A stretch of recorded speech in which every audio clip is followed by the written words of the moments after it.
I'm so thrilled and honored to be joined with my dear friend and incredible practitioner, McCall McPherson, today, who she's the founder of the Modern Thyroid Clinic and also was an incredible support and resource to me in the beginning of my healing journey in 2019. There was so much fear and apprehension and unknown in the future when it came to what life looked like if I was to have my thyroid removed. And McCall really stood by me at so many points in that journey to bring peace to my mind and my heart. And I'm so grateful and excited to be sitting here with you 6 years later. And we were just talking about, how proud we are of each other and how life has evolved and grown. And truly, deeply, and from the most sincere part of my heart, I hope you hear my gratitude for the ways that you served and supported me in those early days and brought a lot of peace to me in a really scary time. And I'm so grateful that you've really gotten into creating consistent content on social media so that more people get more of you because you're a gift. You really are a gift. So I'd love to just hear, first and foremost, welcome to the podcast, my friend. And why thyroid health? Like, what does it mean to you? Why did you get into this field? Well, first of all, thank you for that incredible intro. I think that might be the best one I've ever gotten off the cuff. And I am just grateful to be a part of your journey. You almost made me emotional. So proud of you. And you're just a light for all of these people that are also struggling with these same issues. And to be able to look at you and see the beautiful life that you're able to build and all the people that you're able to touch has just been sacred for me to watch. So very proud of you too, my friend. Thank you. So why thyroid? Thyroid for me was my own struggle. And I was repeatedly dismissed, and I was 27 and I was going to bed at 3:30 in the afternoon every day and literally would come home from work, immediately go to bed, try and rest enough to recover and prepare for the next day. And that was my entire life for the better part of a year, honestly. And was already on Synthroid, already diagnosed with a thyroid condition, repeatedly blown off by my physician, my primary care doc, sent to endocrinology, blown off, told my labs were normal. And I was like, is this my life? Is this what the rest of my life is going to look like? I can't do this. I'll be on disability soon. Already practicing medicine. You would think maybe they would take me seriously, but no. Eventually I found a clinician to help me, a physician. He gave me my life back, became a mentor to me. And this became my passion. And just slowly over time, I was working in a field that actually wasn't thyroid. And my thyroid practice unfolded organically because I had helped so many people and they took my information and spread it all across thyroid advocacy platforms, which are incredibly powerful. And that is how Modern Thyroid Clinic was born. And now I get to spend my days giving people back their lives that were once just like me and create this awareness for women, especially on social media, to learn that their life doesn't have to look like mine looks like when I was 27. So it's been beautiful. Yeah, yeah. Well, I actually learned about you from a dear friend, Carly Bronner, who came, again, it was just word of mouth. Like, you have to connect with McCall. Your name came up so many times in the beginning of my thyroid journey. So that mentor that you met, the doctor that you connected with, who then became your mentor and helped give you your life back, in the early days, 27, going to sleep at 3:30, what were some of the things, what were the biggest changes that you personally did in your journey that gave you your life back at that time? It was sort of an approach like we take now. It was kind of organic. Number one, I was put on Armour Thyroid, which has a combination of different hormones than just Synthroid or levothyroxine that's all inactive. And I know we can certainly chat about that. So that changed the game for me. Okay. Creating that leverage of like energy and capacity and not being bedbound outside of work gave me the ability to then pour further into my lifestyle, reduce inflammatory foods, reduce processed foods, get more nutrient dense foods and green juice into my diet. And it just sort of built out from there. Thankfully, I had a severe case of Hashimoto's. I haven't had that now in 12 years or something. Wow. And so it was the catapult that changed my life. So starting with the type of medication that you were taking and then going into the lifestyle changes. Why, and we're going to get deep into those, but why do you feel so many people are navigating thyroid dysfunction right now? I've actually heard the statistic that thyroid medication is the most highly prescribed medication out that people are taking. why all the thyroid dysfunction? Yeah. So I think there's a few different things that are happening. So, thyroid issues can come from Hashimoto's, which is an autoimmune condition that attacks your thyroid and triggers hypothyroidism, right? Regular medicine views Hashimoto's or autoimmune diseases as like totally random. You won the reverse lottery. You have this thing, there's nothing you can do about it. In fact, you can reverse Hashimoto's. You can reduce the severity of it. I'm a perfect example of that. And so Hashimoto's is driven by inflammation, and it's influenced by inflammation. So what does our society deal with a whole lot right now is inflammation, right? Our environment, our foods, our normal life propagates a significant amount of inflammation, putting us at risk for autoimmune diseases like Hashimoto's. And then second to that is independent of Hashimoto's, you can just have hypothyroidism, just low functioning thyroid, which I see all the time, actually. Like statistics show Hashimoto's is present in 80% of people with hypothyroidism. Those are not the statistics that we find at Modern Thyroid Clinic. A huge percentage of people have low functioning thyroid without Hashimoto's, and that can happen from endocrine disruptors, our environment, plastics, things that influence our hormones. We always think about them as only influencing our reproductive hormones. And in fact, they influence our thyroid as well. And so we see this slow decrease in function over time of people's thyroid glands. And I think our environment, the standard American lifestyle, is extraordinarily conducive for that at this point. It makes me think about, when I first started navigating my cancer healing journey, and everything came down to detoxification and overall cellular health. Everything. And then it was like, okay, well, I personally was navigating a cancer diagnosis, but there was this beautiful ripple and cascade of the ways that my health benefited when I started cleaning up my lifestyle. Because up until that point in my life, I was a health coach when I was first diagnosed, and, I thought about eating well and working out. To me, that was like a healthy lifestyle. And when I switched my perspective to really say, how do I support my body to returning to the way that we came into this world, this whole perfect and complete, and leaning on detoxification to support me to do that. Yes, I had a reduction in the amount of cancer in my body, but hormone balancing and better sleep and better mood and better digestion. So when someone comes to you and you're looking at inflammation, you're looking at endocrine disruptors, like you're looking at their lifestyle overall, where do you begin with people? Like what is step one for you when you're working with a new client? Step one for me is creating that leverage. It's always, what can I do with these people because people show up to Modern Thyroid Clinic and they're non-functioning. Like we are not people's first stop. In fact, we're their last stop. People don't want to come. They don't want to spend money. They don't want to pay out of pocket, but if they need to, they will. Right. And so we're sort of the last ditch effort place. And so people are a lot like I was when I was 27. They don't have a whole lot to give. They're usually moms that can barely get their kids off to school every day before they come home and take a nap. And so creating that leverage of, what can I give them that will give them more energy, capacity, and motivation with the least amount of effort on their part? And that usually is medication. And most people that come to see us, by the time they do, they need some form of medication. They're not new, casual hypothyroid or Hashimoto's patients, Right.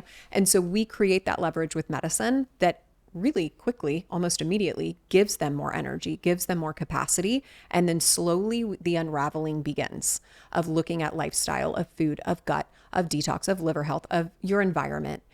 All of those pieces can come into play after people have the capacity to take that in. And we try not to give them too much homework before they have that energy. Yeah, I love that perspective. It's almost like what I'm hearing is like you're almost taking the edge off a little bit. Like, let's get them functioning and then we can go into some lifestyle changes. So I really want to talk to you about the medicine, because this is a really big part of what you specifically opened my eyes to, and that I personally got really vocal on social media about. Again, why I'm so grateful that you create content to share this information. I know that you're writing a book as well, so I'm excited for that to come out. 2027, you said? Spring. Okay, we're going to keep our eyes peeled. I'll make sure I share about it. But here's what's so different about your approach, is I'm going to call you an integrative thyroid practitioner, right? Is you told me don't just take T4, which is the inactive form of thyroid. Make sure that you pair it with T3, which is the active form of thyroid hormone. Any conventional endocrinologist that I had spoken to up until that point was only recommending T4.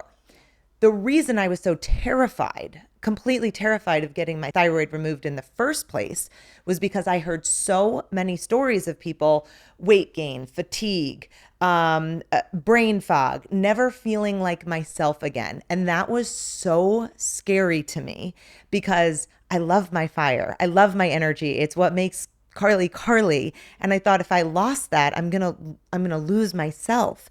And you were the person who said, Carly, that's not going to happen. I've got you. And we looked at my thyroid medicine in a really specific way where we got that T4, T3 combo.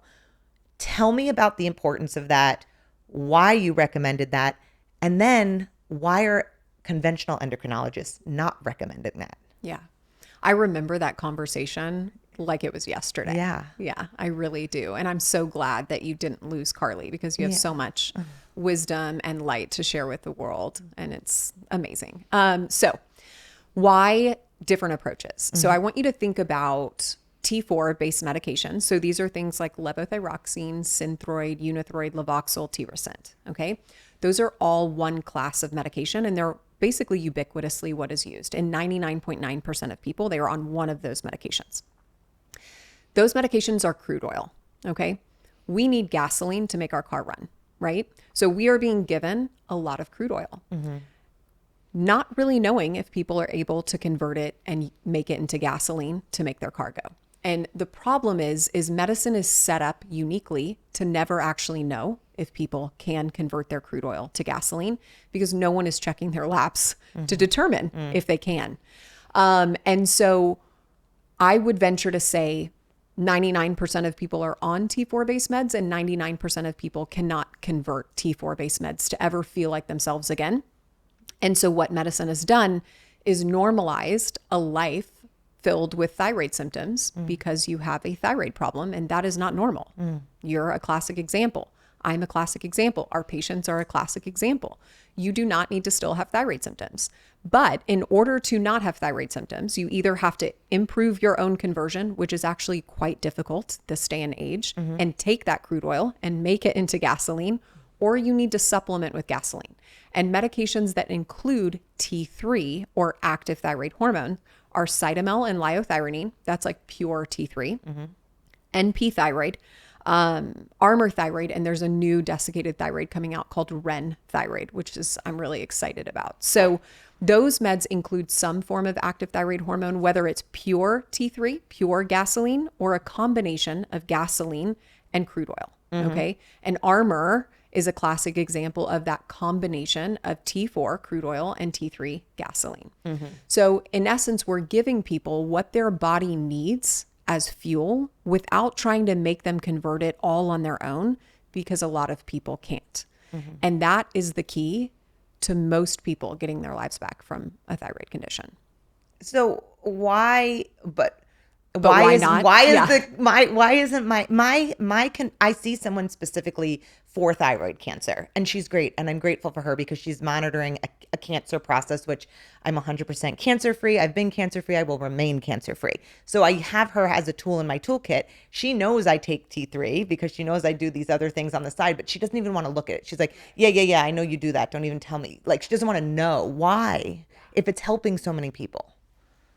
So it's interesting. I'll give you my medical training on thyroid that has been echoed by NPs, MDs, so many people across the medical landscape, which is do not use T3 based medications with your patients. Only use T4 based medications, levothyroxine, Synthroid. If you put your patients on T3, you will give them a heart attack or a stroke. And so naturally, there's a couple things that are happening. Number one, we are taught to be very afraid of these medications. And then secondary to that, we're not taught how to effectively use them. So we're even more afraid. And it's fascinating. I ran across a study that came out in 2022, and I actually just ran across it a couple weeks ago. Blew my mind. But it looked at levels of T3, so gasoline hormone, and T4 in people, and it correlated them with heart attack, stroke, socioeconomic status, unemployment status, I think it was cancer or heart disease and osteoporosis, osteopenia. So, medicine says that T3 elicits all of these things, all of the things I just named, and T4 doesn't. What was so fascinating is the truth is inversely proportional. So it's opposite. So the higher someone's T3 is, the lower their risk for heart attack, stroke, obviously diabetes, osteoporosis, osteopenia, and the more likely they are to be of higher socioeconomic status and employed for longer in their lifetime. Inversely, the higher someone's T4 is, they have an increased risk of heart attack, stroke, osteoporosis, unemployment, and early retirement. Fascinating. Literally 180 degrees is what medicine says. Yeah. But medicine is generational. Change does not happen in medicine for decades and decades. And we have paused putting money, funding, effort, education into progressing thyroid care. It is at a screeching halt. And in fact, honestly, we are going backwards from where we were 6-8 years ago. And so the most important thing that I want listeners to know, that I love that you share, that I share, is we cannot just simply sit back and passively trust our clinicians about whether we have a thyroid problem, our medication for our thyroid problem, if our labs are normal. We have to be empowered, educated consumers of our health, more than anything, in my opinion, in the realm of thyroid. And so having these conversations is such an important part of that. Yeah, the personal advocacy in this day and age, it just feels more important than ever, because we are rapidly getting access to more and more information. And I feel like, I don't want to make any types of blanket statements, but what I've observed with more conventional practitioners is I went to medical school and I learned, and now I do XYZ, whereas a more functional or integrative practitioner is constantly applying and learning and staying more with the times, which is what I'm hearing you say here. And so what you mentioned labs, and what I learned in this self-advocacy is there's a really big distinction between the labs that the generic thyroid labs that I'm being told to run versus what a more integrative approach actually wants to look at. So if someone's listening and they're like, oh yeah, I've only been looking at what are the conventional labs that people are told to run, and what should they actually be looking at and why? Yeah. So you can totally get a pencil out. I can also drop you a link, Carly, to my free thyroid lab guide if people want to download it, that tells them what labs they need and then our optimal ranges. So that way people aren't scrambling. Perfect. But basically, if you go into your doctor's office, endocrinology office, and you ask for a thorough thyroid panel, the chance that you will actually get a useful, true, thorough thyroid panel is absolutely zero. It will never, ever, ever happen. At least, especially if you're not paying with insurance. If you're paying with insurance, it's never going to happen. So they will check your TSH, maybe your TSH and your T4. What's so fascinating about those two numbers is they directly relate to one another, independent of your T3 level. So T3 impacts the level of TSH and T4 about 1%. So you have a 1% likelihood of getting a picture of what your most important hormone looks like by checking TSH and T4. In addition to that, if you are on a T4-based medication, levothyroxine, Synthroid, Unithroid, Tirosint, etc., your T4 and your TSH are completely unreliable at that point. The medication, and I won't go too deep into it, but it influences and manipulates your hormones in such a way that they are entirely unreliable at that point. So if you're lucky, maybe they'll also check a total T4 and total T3, which on a scale of 1 to 10 of usefulness is a 0. So again, you're just not going to get a full thyroid panel. You're not going to get valuable information. What you need is TSH, free T4, free T3, which is your gasoline hormone, reverse T3, which influences your absorption. And then everyone should be screened for Hashimoto's, TPO, and thyroglobulin antibodies. You don't need total T4. You don't need total T3. In fact, they're pretty useless. And so if you just limit to those, you'll get a true and full picture of what your thyroid is doing. And do you think can they request that their endocrinologist run those? Will they do those, or would they say no? Likely they'll say no. And the reason is because when a physician, clinician, practitioner runs a full thyroid panel consistently and they are under insurance, what happens is the insurance company comes to them and they say, hey, you're costing us too much money. You're only supposed to be running TSH, maybe we'll let you run TSH and T4. If you keep doing this, we're going to kick you off of our policy. You're not going to be a provider anymore. And so most clinicians will say, no, insurance won't cover it. In fact, insurance will cover it every time. We check all these labs under insurance every 3 months. Or they'll say, no, it's not important. And what that translates to is, I have no idea how to interpret that information, so I'm not going to order it for you. Wow. Yeah. That's wild. It is wild, isn't it? It really is. Meanwhile, like millions of women are needlessly suffering every day, missing out on like the most joyful parts of their life because they can't find answers. Yeah. Gosh, it breaks my heart. Well, I'm grateful for resources like this and people like you.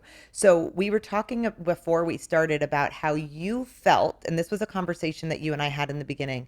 You felt like the sooner that people got on like the actual proper form of thyroid meds for them, the better long-term outcomes they had. So I had a lot of, personally, I had a lot of peace around that because I was like, okay, once I ended up getting my thyroid out, I was like, right away, what do I need to do? Give it to me, But there are some people, you mentioned that a lot of people end up coming to you when this isn't like their first stop.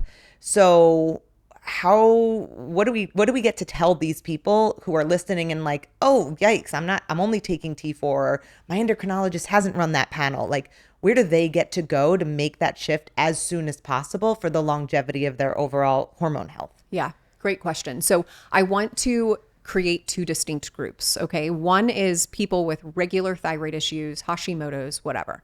The other are people post-thyroidectomy. Okay. Okay. So people with a traditional thyroid issue still has a thyroid intact or part of their thyroid intact. It doesn't matter, for example, if they show up to Modern Thyroid Clinic on day one of their diagnosis or 20 years later, they have the same outcome. Once we manipulate things in such a way, they have all the likelihood in the world to get their lives back.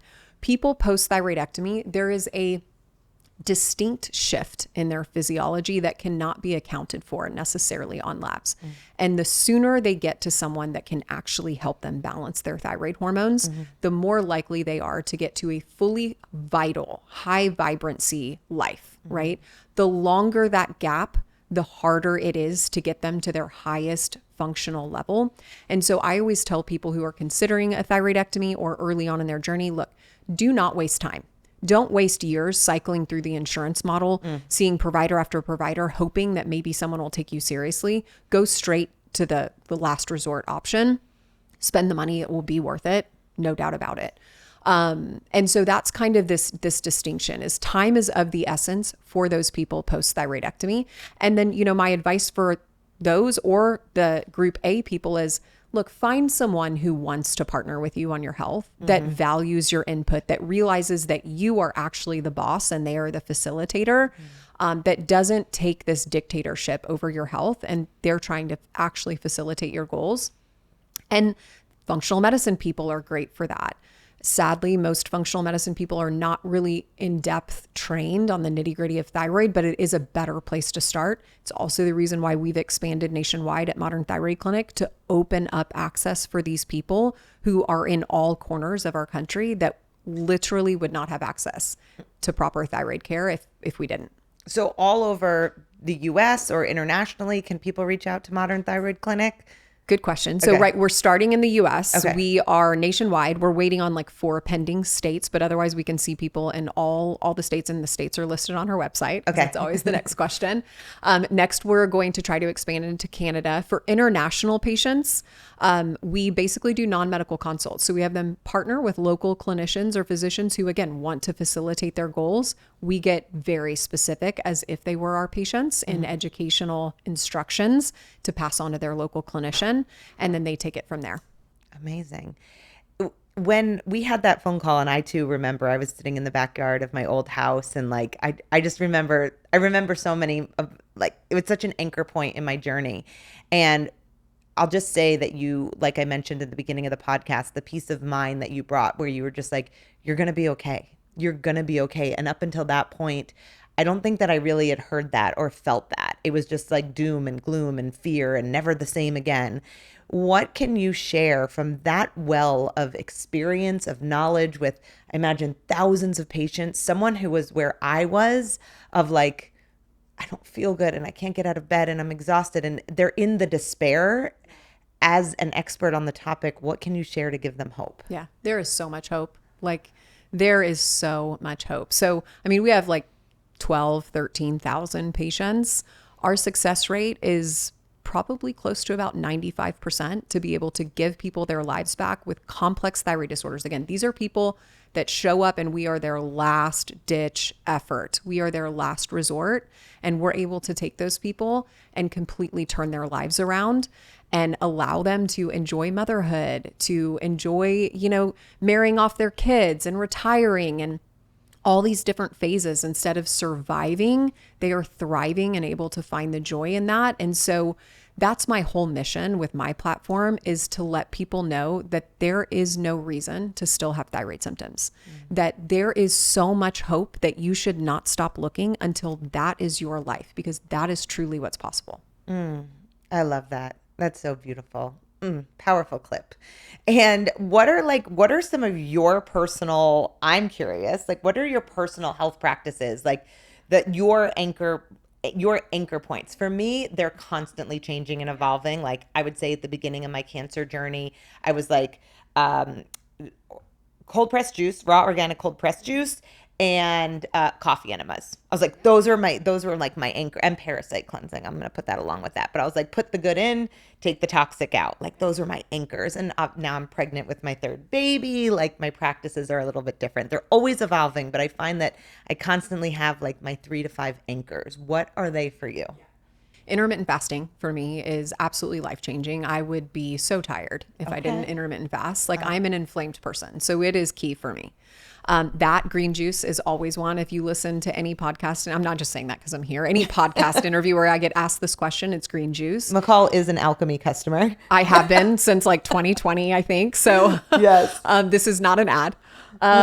Yeah. So, I mean, green juice is a unique way that we can flood our body with nutrient dense, readily accessible, vast majority of micronutrients in the tiniest little serving, and really just allow our body to get days worth, even a week's worth of most people's vegetables into one glass. There's power in that. And then third, I would say sauna. Sauna for me, again, it goes down to inflammation, detoxification. For me, that is a constant in my life. And so, yeah, those are my 3. I love those.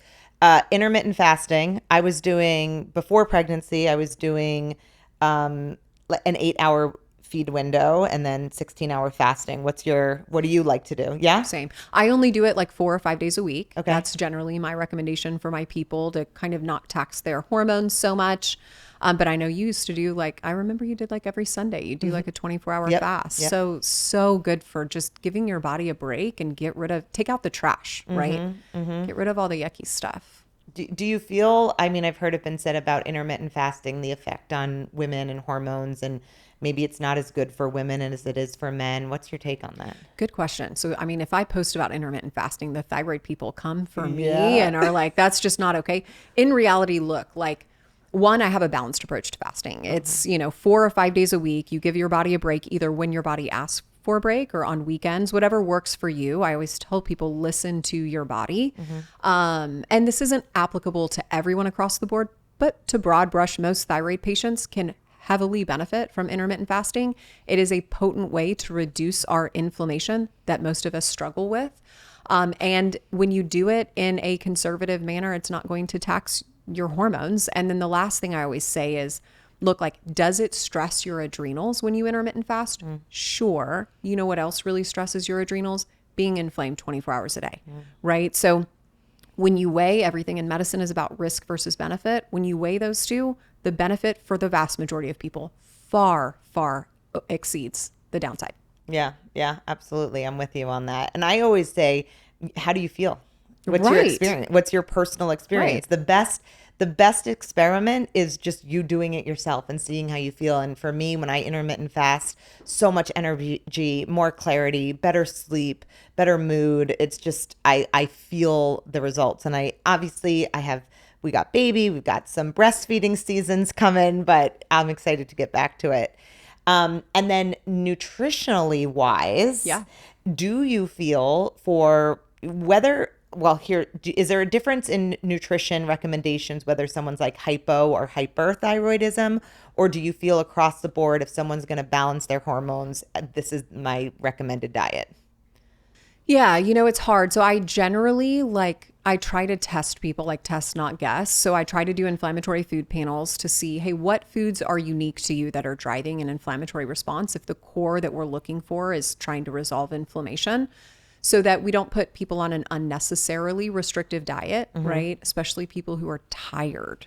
They're struggling to get through the day. I don't want to complicate their lives. So I heavily recommend that. Generally, for most people, I recommend protein and micronutrient forward diets. And in addition, I sort of take a unique approach in that I have them order their food, like protein first, micronutrients second, carbs either third, or you hold carbs, sugar for the evening, so that even if you're not intermittent fasting, you're keeping your blood sugar and insulin levels as low as possible, as long as possible throughout the day, even if you're actually eating and not fasting. Do you have any opinions on like a more like carnivore focused diet? I mean, so my take on carnivore is if people are going to use it, it should be temporary. It should not be a long-term sustainable thing. I think those people are going inevitably, they are missing out on micronutrients. I mean, I've again, I experiment with myself. Yeah. I've tried I've tried it too. Yeah. I felt horrible. I mean, I got real strong, really fit. But I'm always just like anything where it's like no vegetables, no fruit. I'm like, God put that food on our planet. That one is a little bit harder for me to navigate. And the reality is look, like in any blue zone that you study, none of them are eating only meat or even primarily meat. Like if those studies are done over long periods of time, inevitably what comes out best over and over and over is something like the Mediterranean diet. Yeah. I love that. That's good for me to hear. So I'm running with that one. So, okay, beautiful. Well, I appreciate this. This is so helpful because I would say, I told you that one of the biggest questions I get is about this medication and, T4 versus T3 versus combo. So I'm grateful to have this resource. Is there anything else maybe that I didn't ask that comes up for you a lot around hormonal or thyroid health that might be of value that, is just on your heart to share?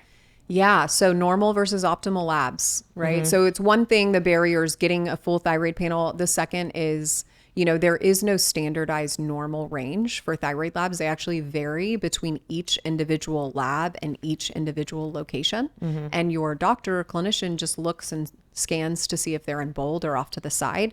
And that's an ever moving target when we don't have a standardized range. And the standardized ranges that we are trying to move towards, absolutely, people can be non-functioning human beings and be in those normal ranges. I was one of those people. So it is so important to consider optimal versus normal ranges. And in fact, truly, I find that people's thyroid ranges need to be perfect for them to feel good, to thrive, to not have prediabetes and heart disease and all these things. Not even small deviations from perfect should be the case. They need to be spot on. And again, I'm happy to share our thyroid lab guide with you and your people. Yeah, that would be amazing. I'll link that in the show notes and it'll be a great resource for people.